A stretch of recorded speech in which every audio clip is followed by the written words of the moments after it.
Every now and then, I meet someone who's changing the world for the better by their sheer will alone. Whether they're authors, activists, or adventurers, these people are blazing a path with their deep enthusiasm and allowing the world to follow. Their passion is strong, and my passion is to tell their stories. I am Brian Platt, and this is Passion Project. Hey, what's going on, everyone? In this episode, I speak with Nancy Fahey, the Wrightsville Beach Sea Turtle Project. So, we talk about pretty much all things sea turtles, mainly loggerheads, talk about their migratory patterns. They literally go all over the world. Talk about their lifespan, kind of gestational periods, everything. We talk about why North Carolina and Virginia in particular are imperative for the preservation of sea turtles, and pretty much why baby sea turtles have a perpetual hangover. And one thing we mentioned, we are local in the Wrightsville Beach area, but, there are sea turtles all over the place. So this is a pretty practical podcast for everywhere. But Nancy does mention a couple phone numbers to reach out if you find sea turtles within Wrightsville and then within North Carolina. The one within Wrightsville is 1-833-4-TURTLE. So if you find a sea turtle and you're in this area, Wrightsville Beach of North Carolina, give her a ring. She will help out, especially if it's a nest. She knows exactly what to do. And the one, if you're just in North Carolina in general, is 252-241-7367. So that's the hotline. But again, this podcast, loggerheads go around the world, all over the place. And sea turtles in general, this is practical everywhere. So some things to mention. Of course, there's some sound issues. Not so much issues, but just me being the genius that I am, I bought the wrong mic. So we are recording in a coffee shop, so it's literally getting a lot of different ambient sounds. I did my best to edit it out, but, I'm not, I didn't get everything. And specifically at minute 26, there's a blender going off, so there's an abrupt cut after that. And then one at the 33-minute mark, there's another abrupt cut. So just signs that I'm a true professional at this. Cool. That's pretty much it. As always, if you have a minute and if you're a real saint, give us a rating, a review, and a subscription on Apple Podcasts or wherever you're listening to this rascal. So far, I have 8 ratings and 2 reviews, so I am well on my way. Take that, Joe Rogan. But yeah, I think you guys are all going to find this podcast really enlightening. I sure did. Even though it's really, it's local to Wrightsville Beach, it's also got a lot of international applications. So, enjoy. All right. So, at any point between May and August, a beachgoer could walk on the East Coast, walk on the beach, and see something in the sand that looks like ATV tire tracks. These tracks are in fact those of loggerhead sea turtles, coming ashore to lay their nests overnight and returning to the sea before morning. So I'm here with Nancy Fahey of the Wrightsville Beach Sea Turtle Project, who helps protect these sea turtles to ensure that they get every opportunity to live a long, healthy life. Welcome, Nancy. Thank you so much. Yeah, absolutely. I'm very excited for this, and I know a lot of people in the area are as well. So let's just talk a little bit about your involvement with the Wrightsville Beach Sea Turtle Project. How did you get started? How did this whole interest and passion begin? Well, for starters, I was raised in a family. My father was a conservationist all of his life, so I was inherently interested basically in wildlife and the outdoors. My brothers and sister and I were raised playing outside and enjoying the great outdoors, so we've always had an appreciation for nature. I think I probably maybe embrace that more than the others. But when I moved to North Carolina, I had no idea there were nesting turtles here. I came here to UNCW in the early 80s and had no idea, and had been on that beach for many hours every summer. In 1995, it came to my attention that a program had gotten started to protect nesting sea turtles. The founding director at that time was Stephanie Carter. She was a resident of Wrightsville Beach. She had, through a friend, discovered a sea turtle nest that had been laid on the beach right in front of the Hanover Seaside Club, which is a very populated area. Yeah. And it was unprotected. And her friend basically inspired her interest in learning more about it and what they might do to protect it and that kind of thing. So she got our program started then in 95, which was the, 94, which was the official beginning of the organized effort to protect the nest on Wrightsville Beach. Wow. So I heard about this in 95, and I was super excited even to know that we had nesting turtles, and I could not wait to get involved. So I signed up as a volunteer midsummer that year, actually. It was July. And after I saw that first little hatchling, I was hooked. Yeah, that's true. I've seen a couple of, we'll talk about excavations in a second, but I've seen a couple of those, and it's pretty hard not to be hooked right away. Well, that's cool to know it just really happened from a couple of concerned citizens just grouping together and making an effort. It was very interesting. The gentleman's name was Jim Tyson. He was an older gentleman, member of the Seaside Club, and I think he knew Stephanie had a mutual interest in wildlife. So they made that connection, and she took the ball and really ran with it. So that was an awesome way for the whole program to get started. Yeah, absolutely. Well, nice. Yeah, that's really great to hear. 20 years strong. What kinds of turtles do you primarily see in this area? Okay, so in North Carolina in general, the primary nesting population is made up of loggerhead sea turtles. We do also get the green sea turtles that nest on the North Carolina coast. They're probably the next most prevalent, but far less than loggerheads.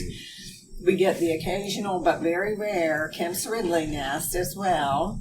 And then leatherbacks also have been known to nest, but they're not many, very few. Right. Leatherbacks are the really big ones, right? They're the giant. They can weigh well over 1,000 pounds. Wow. Yes. So how big do loggerheads get? Average about 300 to 350 pounds. I mean, which is not small. Yeah, seriously. Okay, so great. So we get loggerheads. How far, what's the latitudinal range of them? How far north, how far south do they normally swim? Do they, hatch? Well, they are the world's navigators in the ocean as far as that goes. They have the capability of swimming thousands of miles and migrating throughout the ocean throughout their whole lives. Nesting range in the United States in particular runs from about the Virginia, North Carolina line south to, of course, Florida and the Keys. And then far south, the loggerheads are probably the most common nesting turtle, meaning worldwide. But Gotcha. They nest down in Central America, South America. But in the United States in particular, Virginia and North Carolina, Virginia line is the northernmost part of their nesting range. Gotcha. Yeah. So we're almost at the edge, even though we're in the southern part of North Carolina. We are, and that's an important. I'll explain later, but we play an important role in the population because we are in what's considered the northern end of their nesting range. Interesting. Yeah, definitely. Let's definitely chat about that because that's that's really cool to know. So we talked a little bit about it, but what's the average life course of a loggerhead from birth to, you say they're traveling all over the place. How far do they go? How long do they live? How far do they travel once they are hatched?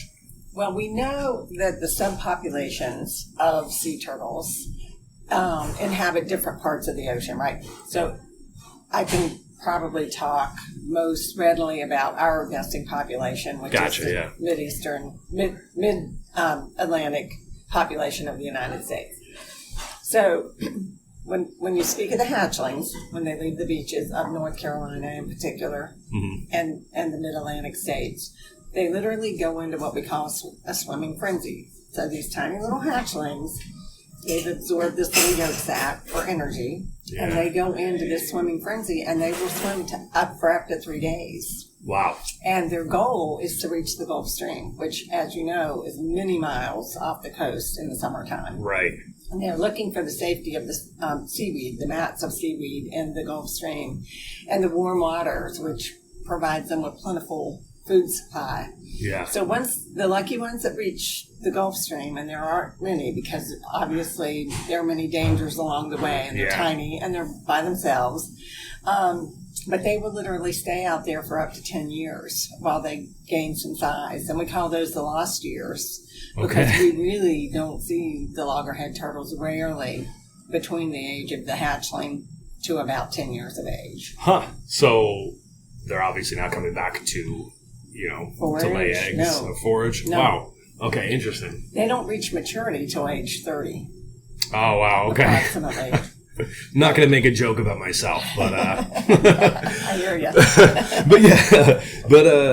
Yeah, it's interesting, because one of the things you don't think about, is that the Gulf Stream, or at least I didn't know, is the Gulf Stream is pretty regular in temperature year-round. Yes. So you can, ship ice off a boat on shore, but then you go out, into the Gulf Stream and it's 80 degrees and you can go swimming. So yeah, they can probably just hang out there for, forever and really not even have any temperature issues or can eat as much as they need to. Correct. So they're ectothermic and they are dependent on the environment for their own body temperature, to regulate their own body temperature. So they do migrate away from the coast in the winter months when it's too cold for them to inhabit the near shore waters. Gotcha. Which is why they come back during summer to hatch for its time. So the juveniles, after the age of 10, do begin to migrate toward the East Coast in search of food supply in the summer months once they've reached some age. Gotcha. Interesting. Mm-hmm. Yeah.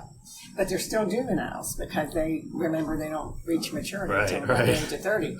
And they're, these juvenile turtles are, around 100 pounds, somewhere in that range, 100 to 200.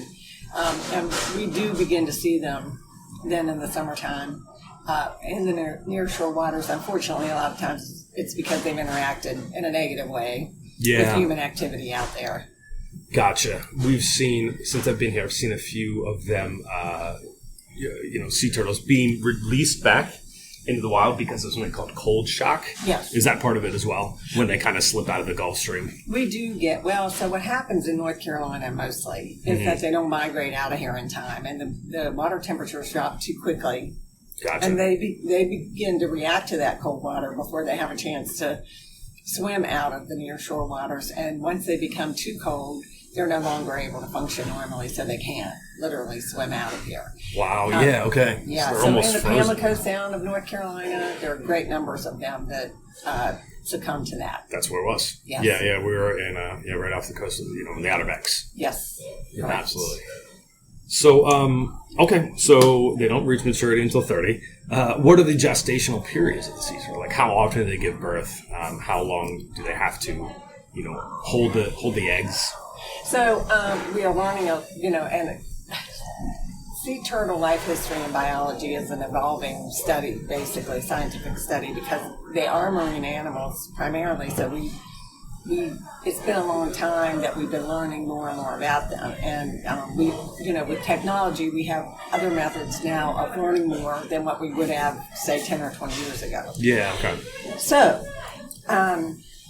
in the spring, when we're talking about the adults, the male and female adult sea turtles, they have a meeting ground basically in the springtime where they meet to mate. And we never see the males because they never come ashore for any reason. And they only mate during that short period of time in the spring. And the females, amazingly, have this capability they have like a reservoir for the sperm.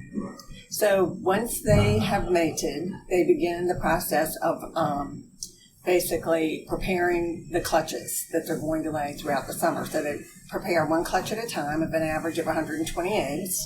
Wow.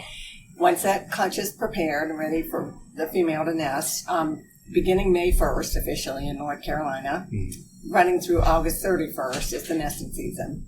They will come ashore to lay that clutch of eggs. Once that process is complete, they will leave the coast and go offshore about approximately 2 miles, and they will hang out there for about 2 weeks while they're preparing the next clutch of eggs. Wow. All from the same male, all from sometimes the same... more than one. So the hatchlings can have more than one father. Gotcha. But all from, it's like they've saved the sperm, essentially. Yes, so they are able to fertilize each clutch of eggs before they come back to shore. So that in that 2 week period, they're fertilizing the next clutch, preparing that clutch of eggs, and then they will go through that process 1 to 6 times in a summer. Okay. Yeah. Interesting. They do that summer after summer? No. So they only nest, they don't nest annually. It's every 3 to 4 years on average. Okay. But when they do, it's, up to 6 times a year. Yes. And it's energy consuming process for them, and they go through that whole summer. They don't eat.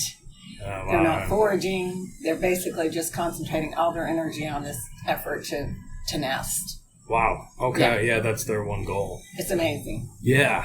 So what about of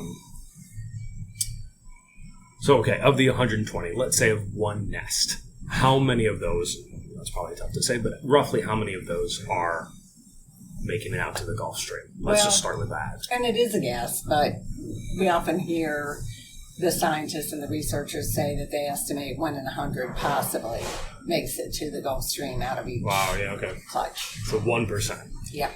Okay. But interesting. And so let's say Wrightsville Beach itself. It's not a crazy big beach. I don't know exactly how long it is, but how many, maybe a couple miles, I guess. It's about a little over 5 miles. Okay, I was way off. Yeah. But so how many nests will be there in one summer or have been there this summer?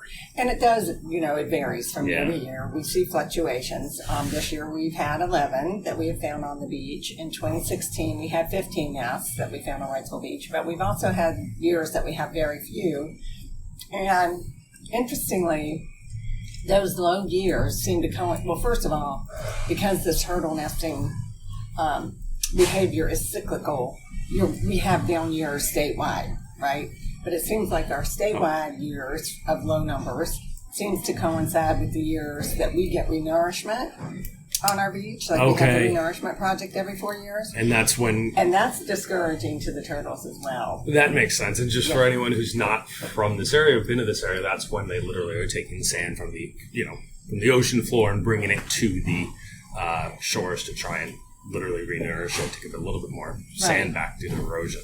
Right. So the turtles seem to be able to, they detect that it's not a natural beach and there are things about it that are a deterrent to them.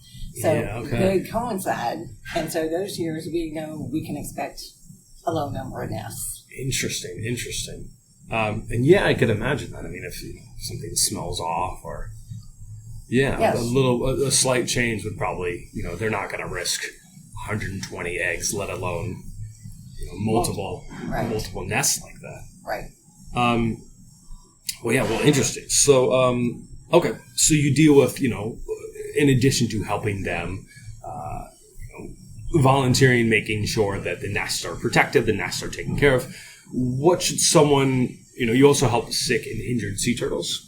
We do. So what should someone do if they see a sick and injured sea turtle? Well, we definitely ask the public, and we depend largely on the public to let us know when they encounter these animals, but to please call, notify us, whether that be, we have a state hotline number that they can call. What's that? We have a local number. I'm sorry? What is that? Hold on, and I can give that to you. Is it 8334 turtle? That's the local. That's the Wrightsville Beach emergency line. No worries. I can put it in the beginning of the... Okay. So it's a 252 number, and it's a state hotline. Gotcha. And we ask folks to call because they are the biologists that oversee the program on the state level. They have access to every beach project on the coast. So if, say, for example, the turtles in Ocean Isle, they will have contacts down there that they can immediately get a hold of and notify. Gotcha. So first and only step is, contact someone who knows what they're doing.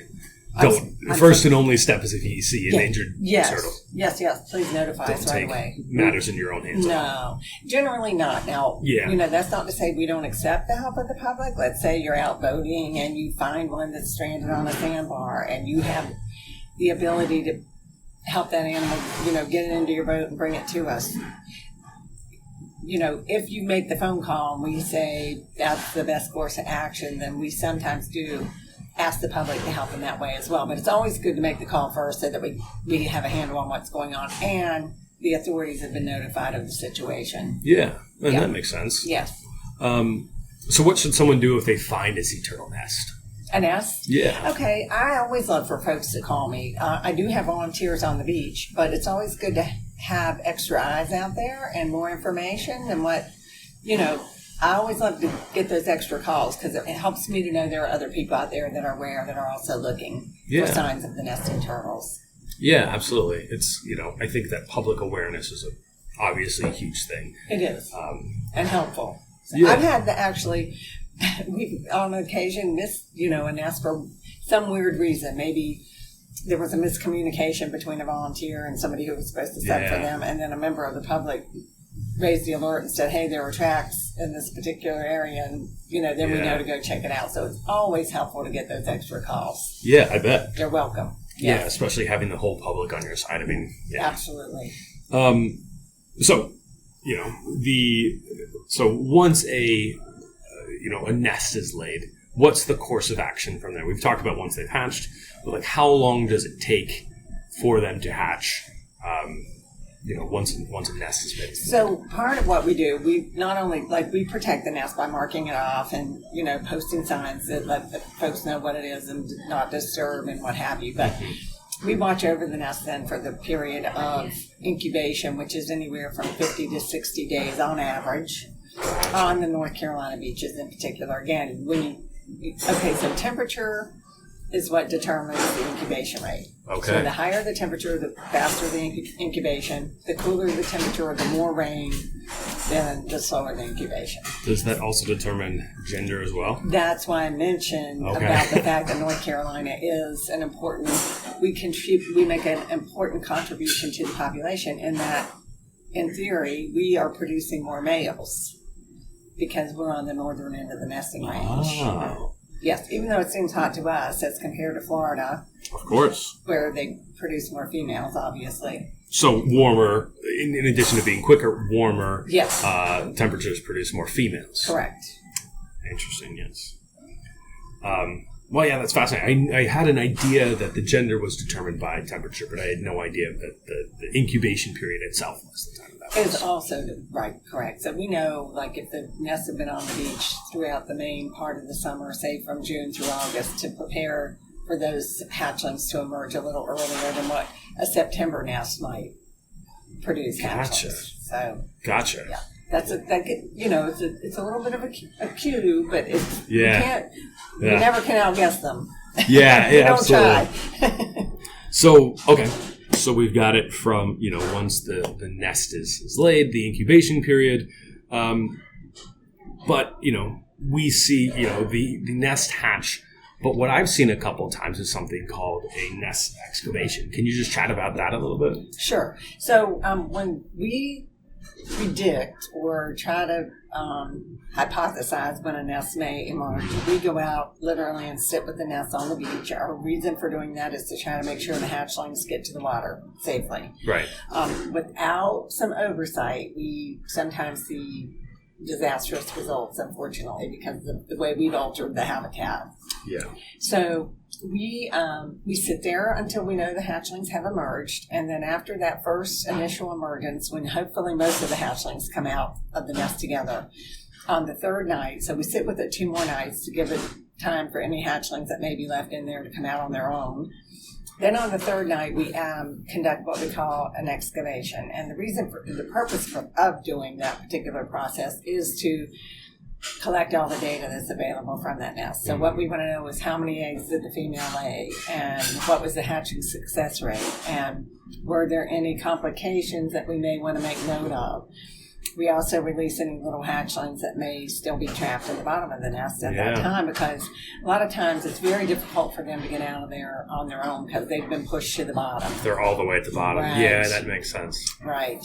Yeah. So for all those reasons, we do this with every nest, and all of that data and information is reported to the North Carolina Wildlife Resources Commission, which, by the way, we're permitted by them to even, conduct this work on the beaches. Yeah, again, not anyone can just go in and poke around in the nest even after it's hatched. Correct. Okay. And so, I mean, that's something that would not have happened had you guys not have been there. Like, there's obviously no natural version of an excavation. Exactly. But on the flip side of it, you did mention that, there is some human intervention. What kind of things are humans, what's the issue that humans are creating, whether they know it or not, and what can people do if they, live near a nest or, happen to be vacationing near one? What can they do to help the success rate? Well, our primary challenge, as I might put it, at Wrightsville Beach is the artificial lighting, right? Yeah. And they have a lot of predators. I mean, raccoons, fox predation, coyote predation. inundation, excessive inundation from tidal overwash. There are a lot of different challenges that the nests have to overcome in order to produce healthy hatchlings.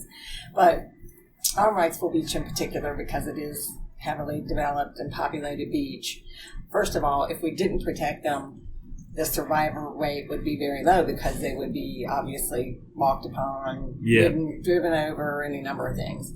And the eggs are soft, so, they would be... They're like leathery, right? Yes, correct. Yeah. They would be prone to damage from that kind of excessive pressure. Mm-hmm. But lighting is the major issue that we deal with at the time of hatching or emergence. And the reason for that is, in nature, or their instinct when they emerge from that nest, from the cavity, is to go toward light. That's the way they find their way to the ocean. Mm-hmm. And you might wonder what kind of light there could be on a natural, undeveloped beach. But if you look out at the ocean at night, the whitecaps appear to be a source of light. There's also light at the horizon. And sometimes when we get really lucky, we get a nice bright moon out over the ocean, that's the ultimate experience because you really get to see them do what nature programmed them to do. It's awesome.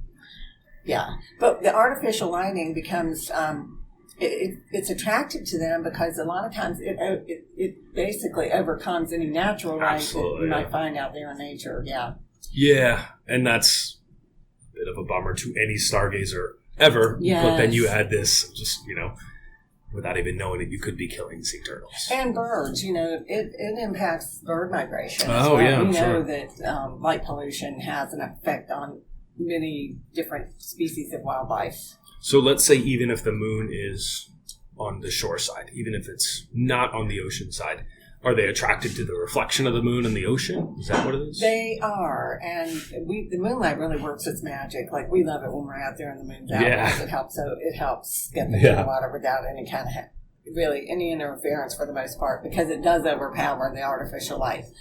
When we have the worst problem is like when it's a new moon. New moon, sure, yeah, absolutely. No moon, and it's a dark night, and the lights just overpower anything that they see on the horizon or even the whitecaps. And even though there are people, with a constant, you've predicted when they're going to hatch, and even though there are people hanging out there for a good portion of the night, there is a chance that these could hatch after the volunteers leave. Absolutely. And there's nothing that anyone could do. Right. And if they do see some light that distracts them, then you could lose a large portion of, an already, a species that already really has a tough time making it to begin with. That's right. And one whole nest of hatchlings, the loss of the whole nest it's really disheartening and disturbing because they are desperate. I've seen it happen. They are desperately trying to find their way to the ocean. Oh, God, yeah. Become that disoriented or misoriented. Yeah. It's painful to see what they go through to try. And, they even end up in the roadway sometimes, sadly. Yeah, I got it. Yeah, I got to imagine. And then, or even the next day, seeing the tracks going in all sorts of different directions. Yes. That's got to be a terrible... It's heartbreaking. It really is. There you go. I mean, everyone... Cut your lights. You don't need them anyways at 2 a.m.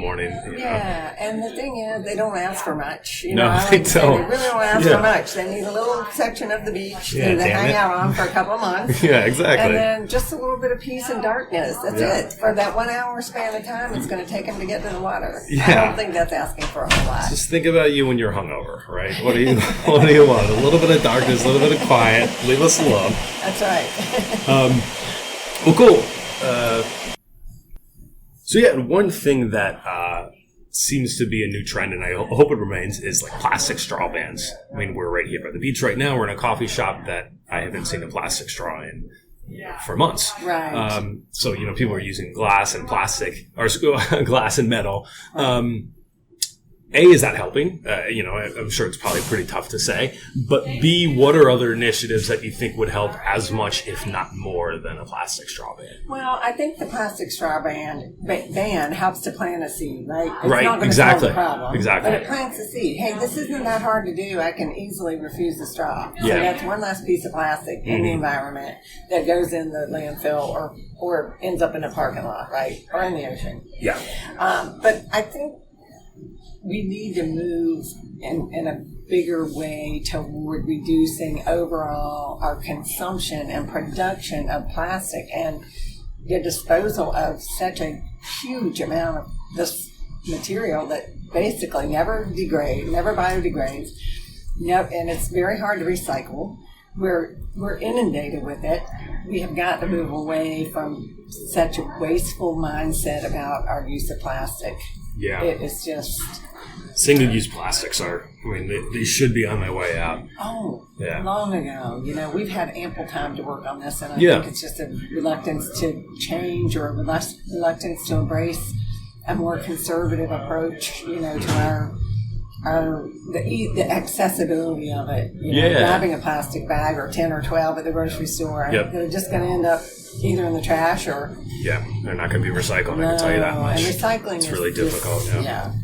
Yeah, and that's the one thing about the plastic straw bans is both sides kind of frustrate me. One is, this is the solution. This is it. We're done. And the other side is like, oh, this is not going to do anything. You're exactly right. What you said. It's it's the first step. It's a toehold in us kind of understanding and wrapping our heads around something we probably should have 25, 30 years ago. Like, hey, let's kind of go easy on single-use plastics. Let's use some more reusable items instead. Right, and just refuse it. Yeah, it's exactly. so easy to bring your own bags to the grocery store. Yeah. That eliminates a huge amount of Everything's waste. grab a paper one if you've forgotten your own bags. You don't need a grab a plastic. paper one, right? Sometimes I'll just say, if it's an item or two, I'll say, Yeah. no, give me a bag. I don't need Same. a bag. I can carry out. I practice my juggling in the parking lot. That's what Exactly. So I just think we all, and just littering in general. I Yeah. don't know how we've come to this place that we now are, where it seems to be acceptable or commonplace to throw trash out in the street or on the parking lot or out your car window. When I was growing up, you didn't do that. Like my parents we would have really gotten in big trouble. Yeah. For that. So, We were taught from a young age, you don't litter.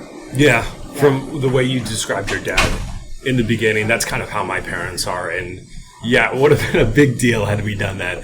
And I've kept that with me today. Yeah, absolutely. I've never thought it was acceptable to litter, even before I became so involved with sea turtle conservation and that kind of thing. Never in my lifetime would I have thought that was acceptable. Yeah. Yeah, it's totally. Well, I'm hoping that, like what we're mentioning is like, this is a toehold. This is us to, people understanding that everything goes somewhere. Everything goes somewhere. It doesn't just evaporate. Yeah. And especially plastics could take a very long time. Absolutely. Or never. Exactly, yeah. They just don't go away.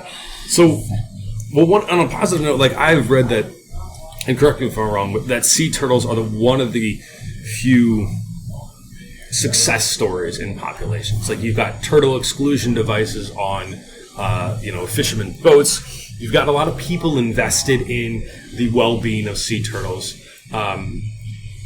It might be tough to say from just Wrightsville Beach alone, because like we're saying, it's so dependent upon, the renourishment project and the weather. But do you see, or have you experienced that same population increase, trends kind of increasing? Well, I feel that we in North Carolina in general and on the East Coast, it seems as though we are seeing an increase in the nesting population overall. However, scientific data won't support that kind of an assertion or assumption for many years. Like it takes many years of collection of data. Right. They're going to stick their neck out and say, yes, we think this is definitely an increasing trend. We do hope, though, that is the case. It does seem like, to me, we are seeing more, certainly on our beach. North Carolina this year, in particular, had a banner year. This was a record year for turtle nests in North Carolina since we've been monitoring, which monitoring programs basically started in the 80s, really got underway in a big way in the 90s. And I would like to think it's because those of us who were doing this in the 80s or early 90s, we're starting to see those adults come back to the beaches to nest, hopefully so. Yeah, I hope so. I mean that would make sense. That would stand to reason. Yes. Do you have an idea of how many were in North Carolina in total this year? It's over 2,000. It's a record number. Wow. And I could, actually provide you with that. I would need to go back and look at it, but That's fine, yeah. It's over 2,000, the most we've ever had. Wow, that's great, because I'm looking at the numbers for Wrightsville Beach, and it also seems to be, Wrightsville Beach itself seems to be pretty high. We're talking that there were 11 this year, and it sounds like since 2016 the high was 15. Yes, but other correct. than that, we're doing really great on this beach Yes. itself. We are seeing definitely an increase, I think, from what we saw in the from 2000 to 2010 for sure, because we really saw a dramatic decrease in the number of nests during those years. Yeah. So we've talked a lot about, how people can, make sure the sea turtles have the best chance of survival, but how do people help if they do see a nest, both in Wrightsville, in and around Wrightsville Beach area, and also throughout, North Carolina? So at Wrightsville Beach, we have a designated number through which I can be reached if they have something important to report, and that's 1-833, the number 4, and then turtle. And then on the state level, there's a hotline to report sea turtle activity of any kind. It's 252-241-7367. Perfect. Okay. So if anyone sees anything at all, just give it a shout, and don't try and do anything yourself.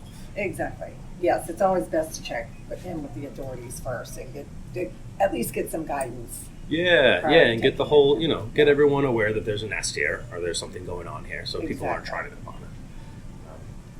Well, Nancy, thank you so much for your time. I really appreciate it. We're all behind you in the efforts that you and the Wrightsville Beach Sea Turtle Project have. I'm excited to see if there's any more excavations this year, and I'm really happy to hear about the success story you guys have. Well, thanks so much for having me. Absolutely, yeah. Well, you take care. Thanks for joining. If you liked that episode, feel free to rate, view, and subscribe. That actually really helps. If you haven't seen it yet, take a look at the accompanying blog. Don't forget yourboots.com, where you can read more and see photos for all the interviews. Until next time, take care.